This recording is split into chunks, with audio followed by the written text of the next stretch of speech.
So, I'll be presenting Republic Act number 10173 or Data Privacy Act of 2012.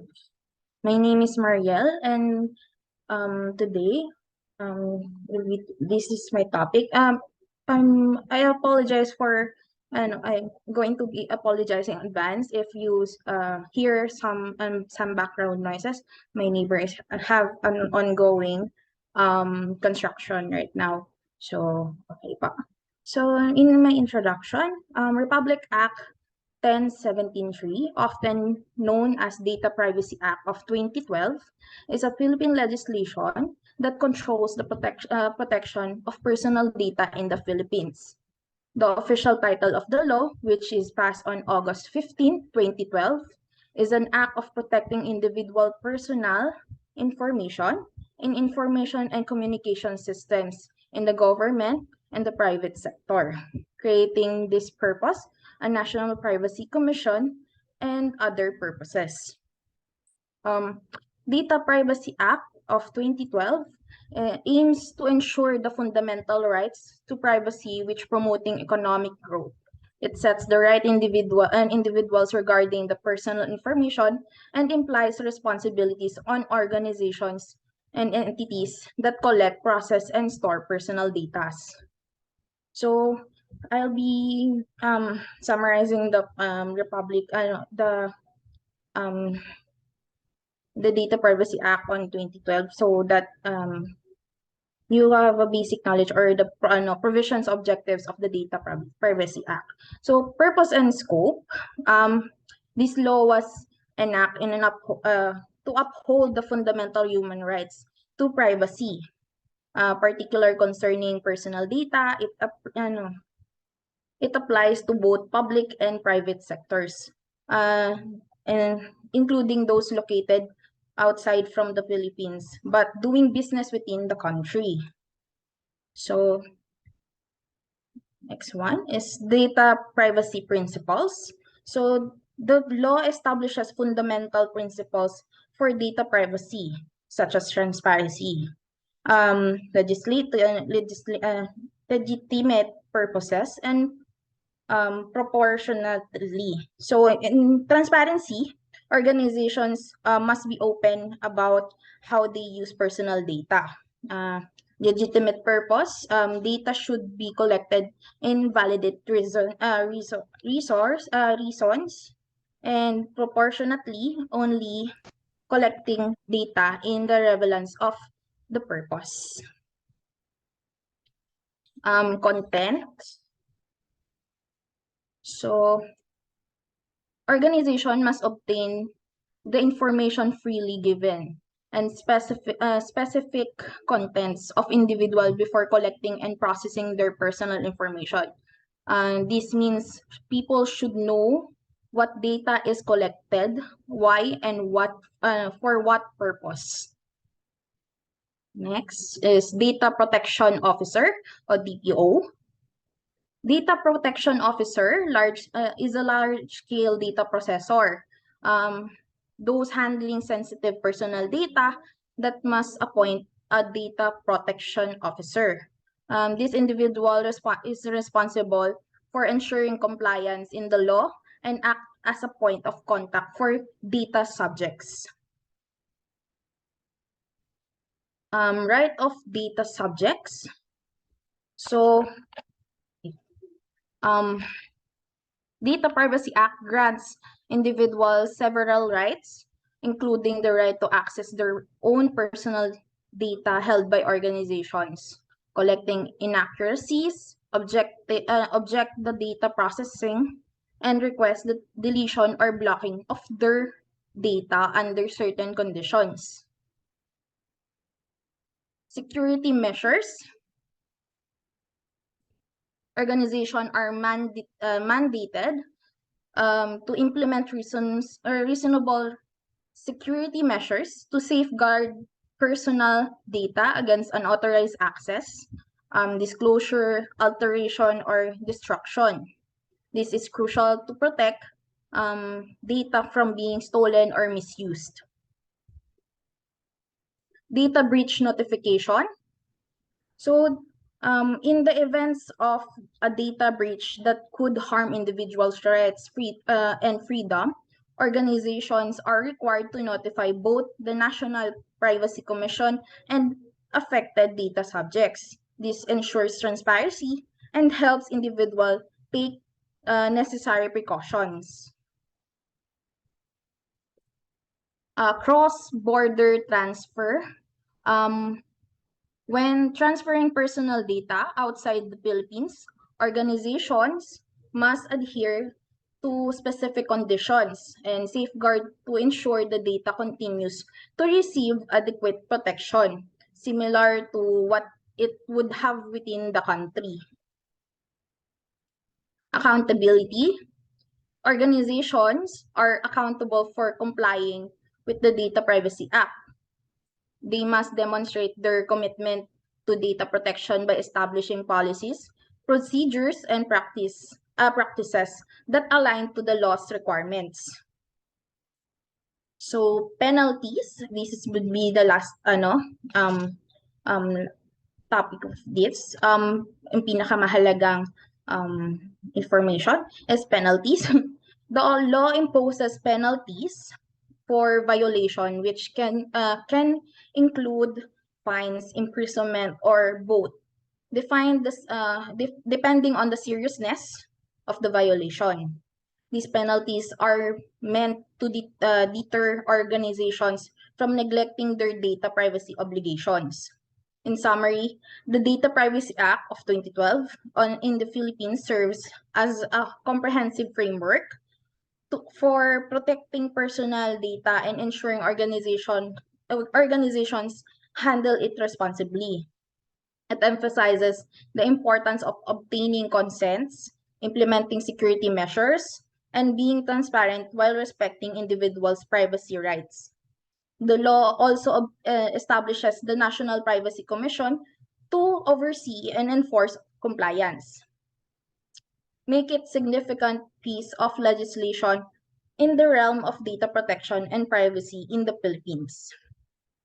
So, penalties of the Republic Act number 10173 or Data Privacy of 2012 outlines penalties for violations of its provisions and ensures compliance of the data protection and privacy regulations. These penalties are vary depending on the nature and gravity of the offense. Here are key penalties specific under the Act. First, we have unauthorized processing of this or disclosure. This penalty applies to individuals or organization that process personal information without the consent or the data consent of the data subject in violation of the law. The fine will be ranging on the from 500,000 to 2 million. This momentary penalty is imposed to discourage unauthorized data processing. Imprisonment, an imprisonment term ranging from 1 year to 3 years. It may also be imposed showing that the violation of the data privacy can result in criminal consequences. Next is unauthorized access. So this pertains to situation where individuals internally gain access to their personal information or intentionally breach security measures meant to protect personal data. The fine will range from 500,000 to 2 million and can be imposed. This amount reflects on the seriousness of the offense. Imprisonment. Offenders may face imprisonment terms of ranging from 3 to 6 years. This emphasizes the gravity of intentional breach data security. Unauthorized, the next will be unauthorized disclosure. This penalty applies to situations where personal information is known and unlawfully disclosed due to negligence. Ay, sorry.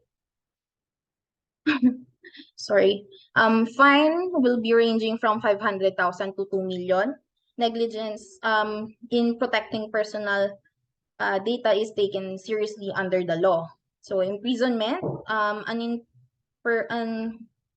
in term of it's ranging from 1 to 3 years, may also be imposed and hold individual or organization accountable. So next will be processing for unauthorized purposes and fine imprisonment. Yeah. And personal information is processed for purpose that we're not specified or legitimate. This penalty comes into play.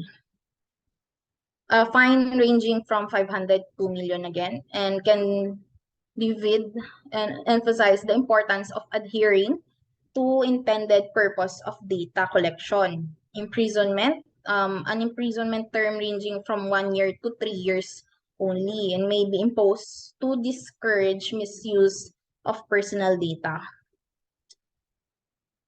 Next will be failure to notify data subjects. Organization are required to notify affected subjects in case of data breach that poses risk of their rights and freedoms. So a fine is ranging from 500 again and to 2 million. It is applied to entities that fail to provide timely notifications. Imprisonment in case of the terms of is ranging from six months to 2 years only. To be at it is imposed highly to maintain maintenance and promptly transparent reporting of data breaches.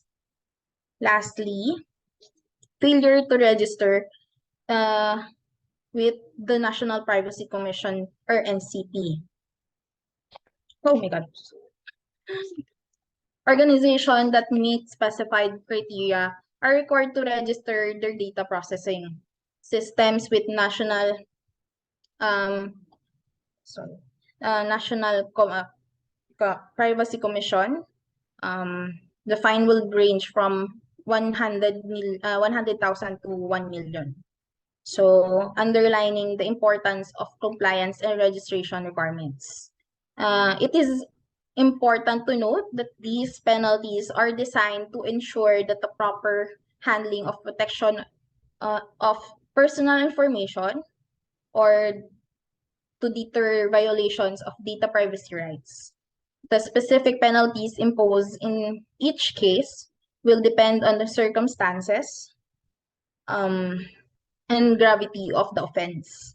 Additionally, the NCP, as the regulator body responsible for implementing the Data Privacy Act, has the authority to investigate violations and impose penalties as appropriate. So this is the reference that I use. And that's all. Thank you for listening and good luck.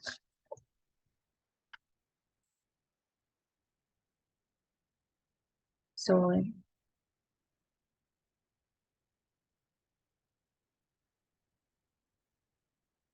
So again, as what our presenter mentioned, no, sorry, actually may sipon ako, no. The Data Privacy Act, no, of 2012, no, modestly aside, no, I am a data privacy 2 passer, no. Filipino spend an average of 10 hours and 2 minutes each day online. And the highest in the world according to the recent data. The Philippines has also top social media use for the straight years, and vast amount of personal information from the Philippines, including photos of daily activities, are freely circulating the web. So, in 2012, as our presenter mentioned, the Philippine passes Republic Act 10173 or the Data Privacy Act of 2012. So, to protect the fundamental human right of privacy of communication while ensuring free flow of information to promote innovation and growth, and the state's inherent obligation to ensure that personal information in communication systems in government and in the private sector are secured and protected. So the Data Privacy Act was passed in accordance with the Philippine agreements under ASEAN Vision 2020 and at the urging of growing business process outsourcing industry. So the law was modeled after the data protection directives with many of its terminologies and provisions similar to privacy laws in other jurisdictions. No? So the Data Privacy Act in its implement or IRR, nabubulol ako, apply to all acts done or practices engaged in and outside the Philippines. So if the persons, either an individual or an institution involved in the processing of personal data is located in the Philippines, no? The act of practice involves personal data or of a Philippine citizen or Philippine resident, and the processing of personal data is done in the Philippines, or the act, practice, or processing of personal data is done by an entity with links to the Philippines subject to the internal law of committee. So if you are a personal information controller, no, you are required to comply with the different accordance with the law, no? So a while ago, no, our presenter mentioned about the data protection officer's requirement, creation of data breach response team, adoption of the data protection policies, annual report must be, of course, provided, and compliance with other requirements must be provided by the National Privacy Commission. So the law requires a data breach notification within 72 hours upon knowledge of the breach or reasonable belief that it has occurred to the National Privacy Commission and the data subject. So the notification is generally required when the breach involves sensitive personal information on any other information that may be used to enable identity fraud, and this information has been acquired by an unauthorized person, and the acquisition is likely to give a rise to a real risk of serious harm to the affected data subjects. Meron ba ditong taga PhilHealth? Aware ba kayo sa case ngayon ng PhilHealth? So, at stake ang ating documents kasi nakuha lahat ng records. Okay. So, the National Privacy Commission may investigate the breach depending on its nature, no, or if there is a delay or failure to notify. Inquiries may include on-site examination of systems and procedures, no? So the Philippines has a relatively young data privacy regime. So the Data Privacy Act as well as RA 10175, no, the Cybercrime Prevention Act, was only enacted in 2012, although some countries passed data protection laws by early 1970s. Imagine that. And the Philippines regulatory body was formally organized in 2016, no, and so on. And the Philippine regulatory body, National Privacy Commission, which issues IRRs and circulars in the same year. Nevertheless, the country is on its way to developing a stable framework of privacy protection as technological innovations liberalize information sharing. So I think that's it muna for the meantime. Okay, I'm next na po. Okay.